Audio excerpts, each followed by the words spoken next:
జై శ్రీరామ్. ఆ విధంగా దుర్ధరుడు చచ్చి నేలకూలడం చూచి ఎదిరించిన అలవికాని అరిందములు విరూపాక్ష యూపాక్షులిద్దరూ ఆకాశమునకెగిరినారు. ఆ స్వచ్ఛ ఆకాశములో ఉన్న హనుమంతుని ఎదురు రొమ్ము మీద ఇనుప గుదియలతో కొట్టారు. గరుత్మంతుని వంటి ఆ పరాక్రమవంతుడు, ఆ మహాబలవంతుడు హనుమంతుడు అమిత వేగముతో ఆ విరూపాక్ష యూపాక్షులను కొట్టి చటుక్కున నేల మీదకు వచ్చాడు. అంతటా వాయుపుత్రుడు ఒక మద్ది చెట్టును చటుక్కున ఇట్టే పెకిలించి విరూపాక్ష యూపాక్షులను కొట్టి చంపాడు. ఇట్లా ముగ్గురు బలవంతులైన రాక్షసులను హనుమంతుడు చంపివేయడం చూసి ప్రహలుడు మహావేగముతో హనుమంతుని ఎదిరించినాడు.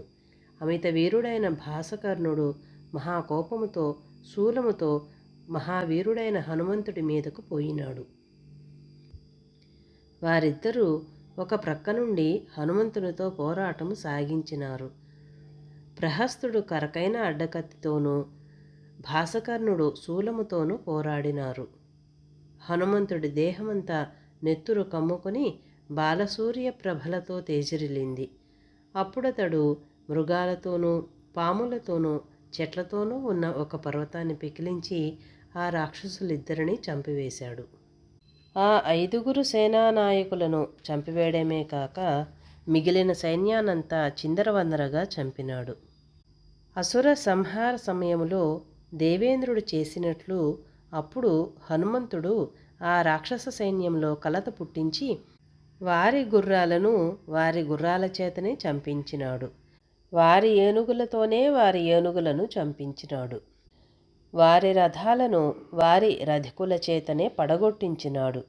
వారి యోధులతో వారి యోధులే కలహించి ఒకరినొకరు చంపుకున్నారు.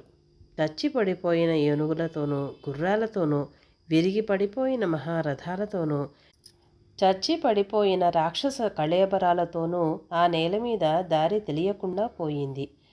ఆ మహాపరాక్రమవంతుడు హనుమంతుడు రాక్షస సేనా నాయకులను, వాళ్ళ సైన్యాలను, వాహనాలను నాశనము చేసి ప్రళయకాలంలో ఉగ్రుడయ్యే యముని వలె అశోకవన బహిర్ద్వారము వద్దకు మళ్ళీ వచ్చి రాక్షసుల కోసము ఎదురుచూస్తూ ఉన్నాడు.